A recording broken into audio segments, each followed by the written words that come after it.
పరిసర ప్రాంత ప్రజలకు శుభవార్త. ప్రార్థనా శక్తి తైలాభిషేక ఆరాధన ప్రతి నెల మొదటి శనివారం. సమయం ఉదయం 8 గంటల నుండి. స్థలం బొబ్బూరి గ్రౌండ్స్, భవానీపురం, పున్నమి ఘాట్, విజయవాడ. ప్రార్థనా శక్తి తైలాభిషేక ఆరాధన మే 3 ఆదివారం. సమయం సాయంత్రం 5:30 స్థలం ఎన్ఆర్సీ గార్డెన్, మూసాపేట్, పిల్లి నంబర్ 842, కుకట్పల్లి. తాడేపల్లిగూడెం పరిసర ప్రాంత ప్రజలకు శుభవార్త. ప్రార్థనా శక్తి తైలాభిషేక ఆరాధన ప్రతి నెల మొదటి బుధవారం. సమయం ఉదయం 10 గంటల నుండి. NK highway grounds, Autonagar, Gudem highway bypass road, Tadepalligudem. ప్రార్థనా శక్తి తైలాభిషేక ఆరాధన ప్రతి నెల మొదటి గురువారం. సమయం ఉదయం 10 గంటల నుంచి. స్థలం తూర్పుగోదావరి జిల్లా, అమలాపురం దగ్గర, ఉప్పలగుప్తం. ప్రార్థనా శక్తి తైలాభిషేక ఆరాధన ప్రతి నెల 2వ శుక్రవారం. సమయం ఉదయం 10 గంటల నుండి. స్థలం కాపు కళ్యాణ మండపం, ఎన్ఎఫ్సిఎల్ రోడ్, ఆర్టీఓ ఆఫీస్ పక్కన, ఆర్ఆర్ నగర్, కాకినాడ. ప్రార్థనా శక్తి తైలాభిషేక ఆరాధన ప్రతి నెల 2వ శనివారం. ఉదయం 8 గంటల నుండి మధ్యాహ్నం 12 గంటల వరకు. స్థలం కూరగాయల మార్కెట్ ఎదురుగా, government degree college road, Ravulapalem. ప్రార్థనా శక్తి తైలాభిషేక ఆదివారపు ఆరాధన సమయం ఉదయం 8:30 గంటల నుండి. స్థలం వైస్రాయ్ గార్డెన్స్, జుబ్లీ బస్టాండ్ ఎదురుగా, సికింద్రాబాద్. ప్రార్థనా శక్తి తైలాభిషేక ఆరాధన ప్రతి నెల 2వ మంగళవారం. సమయం ఉదయం 10 గంటల నుండి. Sri convention hall, CR Reddy women's college, Vatluru, Eluru. ప్రార్థనా శక్తి తైలాభిషేక ఆరాధన ప్రతి నెల 2వ బుధవారం. సమయం ఉదయం 9 గంటల నుండి. స్థలం airport road, quarry market, Renuka apartment దగ్గర, రాజమండ్రి. యేసయ్య నామములో మీకు వందనాలు తెలియపరుస్తూ ఉన్నాను. ప్రియులరా, ఈ దినము కొరకు దేవుడు సిద్ధపరిచిన వాగ్దానాన్ని మనం స్వాధీనపరచుకుందాం. పరిశుద్ధ గ్రంథంలో నుండి యెషయా గ్రంథం 43వ అధ్యాయము మొదటి వచనాన్ని ధ్యానం చేసుకుందాం. భయపడకము, పేరు పెట్టి నేను పిలిచి ఉన్నాను, నీవు నా సొత్తు. ఆమేన్. దేవునికి మహిమ కలుగుగాక. భయపడకము, పేరు పెట్టి నేను పిలిచి ఉన్నాను. యెషయా గ్రంథం 43వ అధ్యాయము మొదటి వచనంలో 6వ లైన్ చూడండి. భయపడకు, పేరు పెట్టి నిన్ను పిలిచి ఉన్నాను, నీవు నా సొత్తు. దేవునికి మహిమ కలుగును గాక. దేవుడు నిన్ను పేరు పెట్టి పిలుచుకున్నాడు. ఎందుకు భయపడుతున్నావు? ఏమైపోతానో, నేనేమైపోతానో, వాళ్ళు ఏమైపోతారో, ఇదేమైపోతుందో. ఏమి అయిపోదు. అన్నిటినీ నడిపించేవాడు నీకు తోడున్నాడు. ఎందుకంటే అంత రెస్పాన్సిబిలిటీ దేవుడు నీ గురించి ఎందుకు తీసుకుంటాడంటే, నీవు ఆయన సొత్తు. అంటే ఇంకా ఆయన సొత్తు అంటే ఇంకా నువ్వు ఆయన జేబులో రూపాయి, లేదా ఆయన మెడలో హారమై ఉన్నావు, ఆయన చేతిలో బంగారం అయి ఉన్నావు. ఆయన దానువు నువ్వు, ఆయన వాడువు నువ్వు, ఆయన కుమార్తెవి, ఆయన కుమారుడు. ఇంకేదైనా అనుకోండి, సొత్తు అంటే ఆయన ఆస్తి, నువ్వు ఆయన ప్రాపర్టీ. నువ్వు మన ఆస్తి, మన సొత్తు, మన ల్యాండ్, మన ఇల్లు కానీ సైట్ కానీ ఉంటే మనం ఏం చేస్తుంటే ప్రతిరోజు చూస్తుంటాం. ఎవడు దాని మీదకి రాకుండా, ఆక్యుపై చేయకుండా. ఒకవేళ అది కలర్ తగ్గుతూ ఉంటే దాన్ని కలర్ వేసి మంచిగా ఇంకా నూతన పరుస్తాం కదా ఇల్లుని, ఆఫీస్ని. అలాగే మన పొలం ఉంటే చుట్టూ ఫెన్సింగ్ వేసుకుంటాం. మన పొలం చుట్టూ మనం రోజు తిరుగుతూ ఉంటుంటాం. వెళ్ళినప్పుడల్లా సైట్ తిరుగుతూ ఉంటుంటాం. దానికి చక్కని బందోబస్తు ఏర్పాటు చేస్తాం. ఇంకా చూస్తూ దానికి లైట్లు పెడతాం. కరెంట్ ఉండాలి ఇక్కడ. అది అన్నిట్లకంటే నాది సెపరేట్గా ఉండాలి, నా పొలం సెపరేట్ ఉండాలి, నా ఫామ్ హౌస్ సెపరేట్ ఉండాలని అక్కడ ఉన్నంతలోనే ఎంత డెకరేషన్ చేయాలనుకుంటామో. ఎందుకంటే ఆ చుట్టుపక్కల పక్క భూములకు మళ్ళీ చేయలేవు. నువ్వు నీదేదో అదే చేస్తావు. నువ్వు అలాగనే నీవు ఆయన సొత్తు గనక నిన్ను బలమైన దీవెనకరముగా నిన్ను డెకరేట్ చేస్తూ ఉన్నాడు. గొప్ప ఉన్నతమైన అలంకరణతోటి నిన్ను దేవుడు నిలబెట్టబోతున్నాడు. భయపడకు. ఇన్ని అప్పులున్నాయి, ఇన్ని శోధనలున్నాయి, ఇంత రోగం ఉంది, నా బ్రతుకేంటి అని అనుకుంటున్నావా? నీవు ఆయన సొత్తు. నీ పని ఉంది ఆయనకి. చనిపోతున్నాను అనుకోవద్దు. నా టైం అయిపోయిందని ఎందుకు అనుకుంటున్నావు? అయిపోయింది నా టైం, ఇంకేమీ లేదు. ఇలాంటి మాటలు కట్టిపెట్టేసాయి. ఇక నువ్వు మాట్లాడవలసింది, నేను దేవుని సొత్తు అయి ఉన్నాను, నేను దేవుని సొత్తు అయి ఉన్నాను, నేను దేవుని సొత్తు అయి ఉన్నానని ప్రభుని కనపరచు. మరలా చిగురు పడతావు. ఇంకా వయసు దేవుడిస్తాడు, ఆయుష్ ఇస్తాడు, బలం ఇస్తాడు. నీవు ఉన్నతమైనటువంటి ఘనమైన కార్యములు పూనుకుంటావు. అనేక మందికి నువ్వు ధర్మాలు చేస్తావు.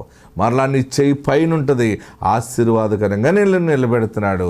యేసు నీ ఇంటికి రక్షకుడిగా ఉన్నాడు, ఆయన నీ సొత్తు అని చెప్తున్నాడు. ఆయన చెప్తున్న గొప్ప మాట ఏంటంటే, నీవు నా సొత్తు. ఆమేన్. చూడండి, నీవు ఆయన బిడ్డవి. ఎక్కడ పెట్టాలో, ఎక్కడ తీసుకెళ్ళి ఎంత ఎత్తైనటువంటి ఆశీర్వాదాలు పెట్టాలో ఆయన పెడతాడు. కృప ఆవరించింది, భయపడకు, ధైర్యముగా ఉండు, ఆత్మ తోడుండును గాక. వాక్యంలోకి వెళ్దాం. పరిశుద్ధ గ్రంథంలో మరి ఇక్కడ చాలా అద్భుతమైన మాటను ఎత్తుకున్నాడు ఆసాపు. ఆసాపు మంచి సంగీత విద్వాంసకుడు. ఆసాపు ఎంతో ఇశ్రాయేలీయుల్ని విశ్వాసమందు తన పాట ద్వారా, తన యొక్క గానము ద్వారా, తన ప్రార్థన ద్వారా, తనకున్న జ్ఞానవాక్కు ద్వారా ఇశ్రాయేలీయులు విశ్వాసములో పడిపోతున్నప్పుడల్లా బాగా బలముగా బలపరిచినవాడు ఎవరు? ఆసాపు. లక్షలాది మంది ప్రజల్ని పాట ద్వారా ఉజ్జీవింపజేసేవాడు, ఉత్తేజింపపరిచేవాడు. ఎలాంటి ఉత్తేజం అంటే, మనం నమ్మిన దేవుడు మనల్ని విడిచిపెట్టాడు. ఈరోజు మనము కష్టంలో ఉన్నామే, ఈరోజు మనము బానిసలుగా ఉన్నాం, కానీ దేవుడు మరలా మన దేశానికి మనల్ని తీసుకెళ్తాడు, మన భూమి మనకి ఇస్తాడు, మన స్థితి మనకి ఇస్తాడు, మనల్ని మనమే పాలించుకునేలాగా దేవుడు రోజు సమయం ఇస్తాడని ఆసాపు విశ్వాసంలో కురింగిపోతున్న ఇశ్రాయేలీయులను బలపరుస్తుండేవాడు. అలా మాట్లాడుకుంటూ వచ్చి దేవుని కార్యాల గురించి తలపోసుకుంటూ 70వ వచనం దగ్గరికి వచ్చినప్పటికి దావీదుని జ్ఞాపకం చేసుకున్నాడు ఆసాపు. ఏమని జ్ఞాపకం చేసుకున్నాడు చూడండి. తన దాసుడైన దావీదును కోరుకుని గొర్రెల దొడ్లలో నుండి అతన్ని పిలిపించెను. పాడి గొర్రెలను వెంబడించుట మాన్పించి తన ప్రజలైన యాకోబును తన స్వాస్థ్యమైన ఇశ్రాయేలును మేపుటకై ఆయన అతనిని రప్పించెను. నోట్ చేసుకోండి, వాక్యాన్ని చక్కగా రాసుకోండి. దావీదు మరి గొర్రెలను మేపుకునేటువంటి దావీదు, ఆయన మొట్టమొదటిగా సేవకునిగా తల వంచి ప్రయాణం మొదలుపెట్టాడు. బాగా గమనించండి, వాగ్దానం ఉన్నది ఆయనకి. నిన్ను ఎక్కలేనంత ఎత్తైన కొండపైకి ఎక్కిస్తానన్నాడు. దైవజనుడు సమూయేలు అందరి ముందు తైలము నెత్తి మీద పోసి శిరస్సు మీద, ఈ దేశమునకు నువ్వు రాజు అవుతున్నావు, దేవుడు నిన్ను ఎన్నుకున్నాడని చెప్పాడు. ఎన్నుకున్నాడు అని తన తల్లిదండ్రులు, వారి బ్రదర్స్ అందరూ, కుటుంబీకులందరూ ఉన్నారు, అక్కడ పెద్దలు ఉన్నారు. దైవజనుడు ప్రవక్త అయినటువంటి సమూయేలు వచ్చి అందరి ముందు ప్రకటించాడు. ప్రకటించిన వెంటనే ఆయన దావీదు సేవకుని మనసు ధరించుకున్నాడు. బాగా గమనించండి, వాగ్దానాలన్నీ కూడా మనకుంటాయి. ప్రతి వాగ్దానము మనల్ని గొప్ప వ్యక్తిగా చేయటానికి మనము నేర్చుకోవాలి. సేవకునిగా ప్రారంభించాలి, సర్వెంట్గా స్టార్ట్ అవ్వాలి. దావీదు ఎలా స్టార్ట్ అయ్యాడంటే, ఎంత అద్భుతమైన మాట చూడండి.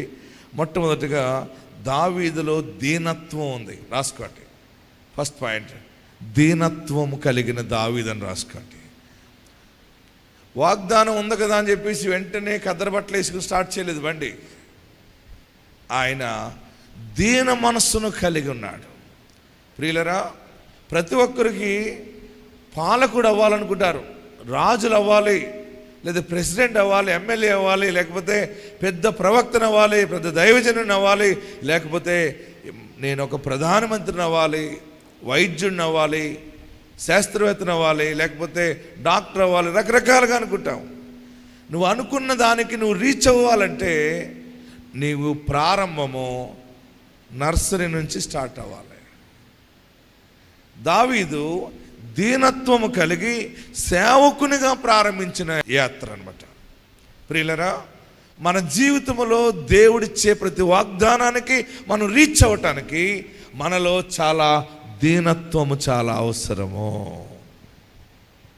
దీనత్వం కలిగిన దావీదు తన జీవితాన్ని ఎలా ప్రారంభించాడంటే, అక్కడ చదువుతున్నాం కదా, ఏమన్నాడు, తన దాసుడైన దావీదును కోరుకుని గొర్రెల దొడ్డిలో నుండి అతను పిలిపించాను.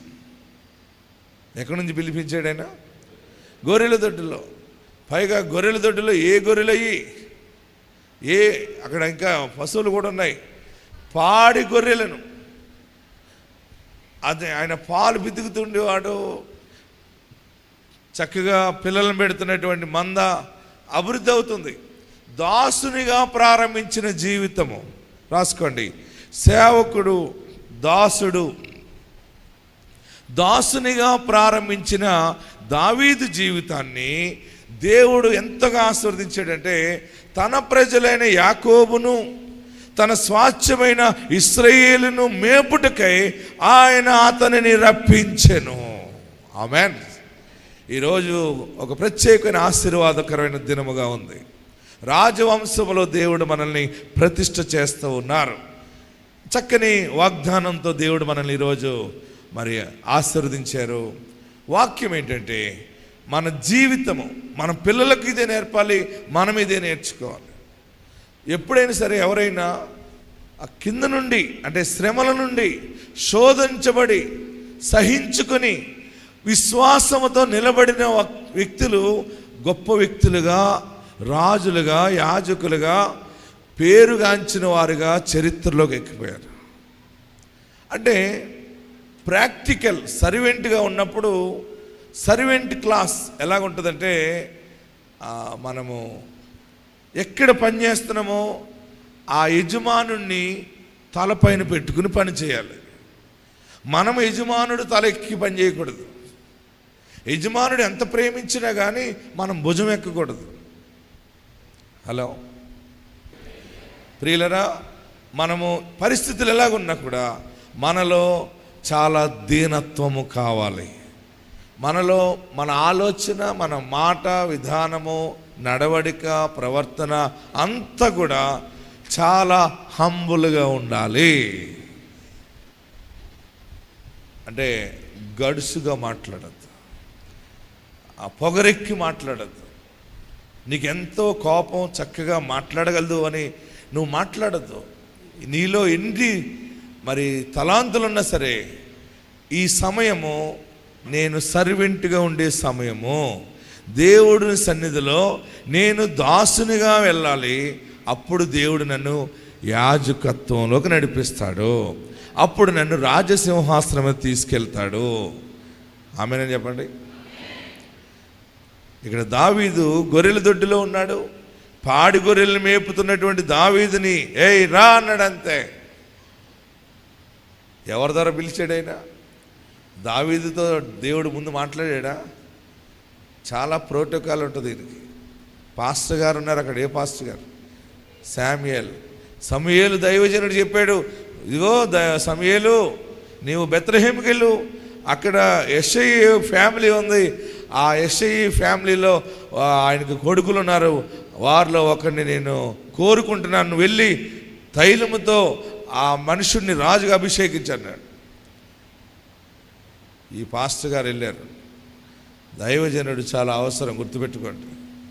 దైవజనుడు వెళ్ళి ప్రతిష్ఠ చేసి అభిషేకం చేసిన తర్వాత, దేవుని అభిషేకం దావీదు మీదకి వచ్చిన తర్వాత, దావీదు ప్రార్థనాపరుడుగా ఇంకా మారినప్పుడు దేవుని సన్నిధిలో దావీదు ప్రార్థిస్తుండగా దేవుడు దావీదుకి సమాధానం ఇవ్వటం మొదలుపెట్టాడు. ఆమేన్, హల్లెలూయా. ప్రియులరా, మీ పిల్లలను, మీ కుటుంబాలని, మీ పరిస్థితులని దేవుడు చూచాడు. అందుకనే ఈరోజు పరిస్థితి ఎట్లున్నా కానీ దేవుడు నీ బిడ్డని రాజవంశములో నిలబెడతాడు. సర్వెంట్గానే వెళ్తున్నాం మనం అందరూ కూడా. దేవుని సన్నిధిలో పరిచర్య మనసు కలిగి వెళ్ళాలి. మన దీనత్వంలో, మన పేషెన్స్ కలిగి ఉన్నప్పుడు, దెబ్బల మీద దెబ్బలు తగులుతున్నప్పుడల్లా మనం దెబ్బలు అనుకుంటాం, కానీ అది నీకు ప్రమోషన్ అనే మాట మాత్రం నువ్వు మర్చిపోక. ఆమేన్, హల్లెలూయా. గట్టిగా హల్లెలూయా చెప్పండి. ఇంకా గట్టిగా హల్లెలూయా చెప్పండి. మనము గొప్ప దర్శనము కలిగి ఉన్నాం. మనం శ్రమలలో కూడా దర్శనాన్ని మనము ఆనర్ చేయాలి. నీకు శ్రమలు వచ్చే కొలది నీకున్న దర్శనము, వాగ్దానానికి నువ్వు మెరుగు పెడతా ఉండాలి, ఇంకా పాలిష్ చేస్తూ ఉండాలి, ఇంకా ఘనముగా మాట్లాడాలి. ఎంత పెద్ద శోధన నిన్ను కృంగదీస్తుందో అప్పుడే దేవుని కార్యాలు బలముగా జరుగుతున్నాయని మనం నమ్మాలి. ఆమేన్, హల్లెలూయా. హల్లెలూయా చెప్పండి, హల్లెలూయా చెప్పండి. గొర్రెల దొడ్డిలోనున్నవాడు. ఆమేన్. ఈరోజు మనం పబ్లిసిటీ చేయట్లేదు, కానీ మన ద్వారా దేవుడు జరిగిస్తున్న సేవ భారతదేశంలోనే ఎక్కడ జరగట్లేదు. జరుగుతుంది అనుకుంటారా? వేల వేల మందికి రోజు ప్రజల్లోకి వెళ్ళి వాక్యం చెబుతూ ఉంటే, మన గుంటూరు ప్రజలను చూసి ఆ ఉష్ణోగ్రత దగ్గర దగ్గర 42 దాటిస్తుంది. అయినా సరే దాన్ని మించిపోయి ఏళ్ళు ఉన్నారు గుంటూరు వాళ్ళు. ఎండను కూడా కాలు కిందేసి తొక్కి మరీ వచ్చారు వాళ్ళందరూ వచ్చారు. కానీ మరి వాళ్ళందరూ ప్రార్థన చేయడానికి నాకు అమ్మయ్య దేవా అని మళ్ళీ కొద్ది నీళ్ళు తాగి డ్రింక్ తాగి అలాగ చల్లబరుచుకుని ప్రార్థన చేస్తూ ఉన్నాను. ప్రియులరా, శోధన వస్తుంది, బాధలు వస్తాయి, కానీ నీ పిలుపు రాజవంశానికి వెళ్తుంది. నష్టం వస్తుంది, అవమానం వస్తుంది, కానీ విశ్వాసము కోల్పోవద్దు, విశ్వాసము కోల్పోవద్దు. ప్రియులరా, దుఃఖం వచ్చినా, బిడ్డలు బాధ పెడుతున్నా మీరు ఉన్నతమైన దర్శనము కలిగి ఉండండి. ఆమేన్.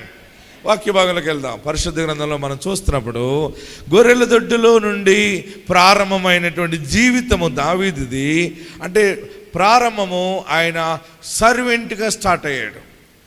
ఆయన పిలువబడ్డాడు, సర్వెంట్గానే పిలువబడ్డాడు, కానీ ఆయన పిలుపులో రాజు ఆశీర్వాదము దేవుడు దాచిపెట్టాడు. నా ప్రియ సహోదరులరా, మీరు దేవుని పనిలో పరిచారకులుగా ఉండండి. అన్ని విషయాల్లో కూడా దాసుని రూపం దాల్చుకునండి. అయితే దీనత్వం చాలా అవసరం. ఈరోజు ఈ వాక్యములో మనకు ఒక పెద్ద అంశం ఏంటంటే, దీనత్వం కలిగి దావీదు అన్ని విషయాల్లో దేవునికి అనుకూలముగా ఉన్నాడు. రెండవది మనం చూస్తే, రెండవది చదవండమ్మా 71. పాడి గొర్రెలను వెంబడించుట మాన్పించి, పాడి గొర్రెలను వెంబడించుట మాన్పించి తన ప్రజలైన యాకోబును తన స్వాస్థ్యమైన ఇశ్రాయేలీయులను మేపుటకై ఆయన అతనిని రప్పించెను. అతడు యథార్థ హృదయుడై, నోట్ చేసుకోండి, అతడు రెండో పాయింట్, అతడు యథార్థ హృదయుడై వారిని పాలించెను, కార్యములందు నేర్పరి అయి వారిని నడిపించెను. ఆమేన్. హల్లెలూయా చెప్పండి, గట్టిగా హల్లెలూయా చెప్పండి, ఇంకా గట్టిగా హల్లెలూయా చెప్పండి. యథార్థ హృదయము కలిగిన దావీదు అని రాసుకోండి. సెకండ్ పాయింట్, యథార్థ హృదయము. ఎందుకు దావీదు అంత పెద్ద రాజు స్థానానికి ఎదిగాడు? రెండవది, రాజు స్థానానికి ఎదగటమే కాదు, దావీదు సంతానం అంతా కూడా రాజులైపోవాలని దేవుడు దీవించేశాడు. ఎందుకంటే ఒక్క మనుష్యుని యథార్థత తరతరాలు దీవెనగా, రాజు దీవెనలుగా వచ్చి పడిపోతాయి. ఆమేన్. రాసుకోండి, యథార్థ హృదయము కలిగిన దావీదు ముందు సౌలు మంచిగా పరిపాలించాడు, కానీ సౌలుతోటే పరిపాలన అయిపోయింది. సౌలు బిడ్డలని దేవుడు తీసుకోలేదు. సౌలు కింద వాయిద్యం వాయించే దావీదు, గొర్రెలను మేపుకునే దావీదుని దేవుడు ఎన్నుకున్నాడు. కారణం ఏంటంటే, దేవుడు హృదయాన్ని చూస్తాడు. యథార్థవంతులంటే అర్థం ఏంటంటే ఏక హృదయము కలిగిన వారు. రాసుకోండి బ్రాకెట్లో, ద్విమనస్కులు కానివారు.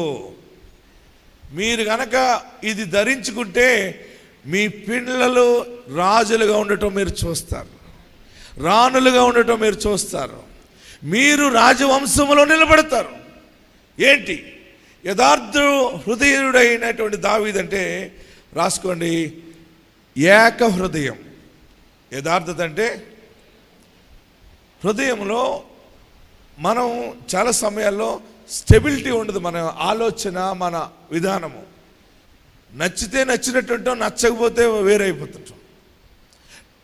మనం ఎప్పుడైనా సరే కమిట్మెంట్, మాట ఎప్పుడైనా ఇచ్చేమో అంటే దానిని ఏ స్థితిలో ఇచ్చేమో దానిని చివరి వరకు మనం కాపాడుకోవాలి. హల్లెలూయా చెప్పరే. అంటే రెండు మనసులు ఉంటాయి మనలో, దానివల్లే మనం పాడైపోతుంటాం. రెండు మనసులు. అందరూ చెప్పినప్పుడు నీ మనసు మారుతుంది. వెళ్ళి ఆ పని చేసిన తర్వాత వారందరూ లేనప్పుడు పని చేస్తూ ఉండగా నీ మనసు మారి మరలా నువ్వు కాదని వచ్చేస్తావు. అలాంటి హృదయము దేవునికి ఇష్టముగా ఉండదు. దానిని ఏమంటారంటే సెంచుల మనసు. ఏమంటారు దాన్ని? నీ హృదయంలో నీ మాట అవునంటే అవునన్నట్టుగానే పోవాలంతే, కాదంటే కాదన్నట్టు వెళ్ళిపోవాలి. బాగా గుర్తుపెట్టుకోండి. తెలిసి తెలియక ఎస్ అవునంటాం, మరలా నో కాదంటాం. అప్పుడు అలాగన్నాను కానీ కొంచెం ఇబ్బంది అయిపోతుంది. లేదు ఇలాగన్నాను నా భార్య ఒప్పుకోవట్లేదు, నేను ఇలాగన్నాను నా బిడ్డలు ఒప్పుకోవట్లేదు. అలాంటి మాటల వల్ల యథార్థత కోల్పోతాం. నువ్వు ఎప్పుడైనా అన్నావంటే ఆలోచించి చెప్పు. ఏక హృదయం. ఆమెన్. గట్టి హల్లెలూయా చెప్పండి. ఇంకా గట్టి హల్లెలూయా చెప్పండి. నేను ఏక హృదయంలోకి వచ్చి ఫలించటానికి కారణం అంటే నేను నిర్ణయం తీసుకోవటానికి ముందుగా నాకు నేను ఆలోచన చేసి మొండుగా దేవుని దగ్గర పోరాడుకునేవాడు. దేవుడిచ్చిన సిగ్నల్ తోటి వెళ్ళటం నేర్చుకున్నాను. ఏదైనా ఒక నిర్ణయం తీసుకున్నాక 10 మంది చెప్తారు నాకు ఇది అని, వింటాను, గౌరవిస్తాను, వందనాలు చెప్తాను. మీరు చెప్పింది చాలా మంచిగానే ఉంది, అక్కడ ఉన్న పరిస్థితులను బట్టి వారు చెప్తారు కరెక్టే, కానీ నాది ఆల్రెడీ ఒక డిసైడ్ అయిపోయాడు దేవుని సన్నిధిలో. నేను దేవునికి మాట ఇచ్చాను. దేవుడికి ఇచ్చినటువంటి మాటను బట్టి నేను వెనక అడుగు వేసేది లేదు. శ్రమైన, కష్టమైన, నష్టమైన, మరణమైన కానీ నేను దేవునిలో ముందుకు కొనసాగుతాను. హల్లెలూయా. మీకు ఈ మాటలు చెప్తుంటే దావీదు యథార్థ హృదయంతో ఉన్నాడు కనుక దేవుడు ఏం చేశాడంటే ఇశ్రాయేలు మీద ఉన్న ఆశీర్వాదాలను కూడా ఈయనే పాలించువాడుగా దీవించాడు. 71, 72 చదువు ముగించుకుందాం. ఎస్, కీర్తన 78వ అధ్యాయంలోకి రండి.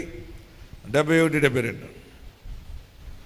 వెంబడించుట మాన్పించి పాడి గొర్రెలను వెంబడించుట మాన్పించి తన ప్రజలైన యాకోబును తన స్వాస్థ్యమైన ఇశ్రాయేలును మేపుటకై ఆయన అతనిని రప్పించెను. అతడు యథార్థ హృదయుడై వారిని అందరూ చేసుకోండి. మనం ఎన్ని కోల్పోయినా పర్వాలేదు, అవసరమైతే ఉన్ని ఇల్లు పోయినా పర్వాలేదు, గూడు లేకపోయినా పర్వాలేదు, మళ్ళా అన్నీ ఊహించలేని స్థానంలో వచ్చి పడిపోతాయి మనకి. అసలు ఈ ఆశీర్వాదాలు నేను అనుకునేవాడిని చదువుతూ, నా తండ్రి నీతిమంతుడిగా ఉన్నాడు, మా తాత నీతిమంతుడిగా ఉన్నాడు, ఏంటి కష్టాలు అనుకునేవాడిని. ఇప్పుడు ఎలాగో ఉందంటే నేను మొన్న ప్రార్థన చేశాను, చాలు బాబు ఇవ్వాల్సిన ఆశీర్వాదాలన్నీ చూపించావు, ఇచ్చేసావు. నాకు వచ్చిన ఆశీర్వాదాలు కూడా ఇంకా అనేక మందికి పంచిపెట్టడం మొదలు పెడుతున్నాను.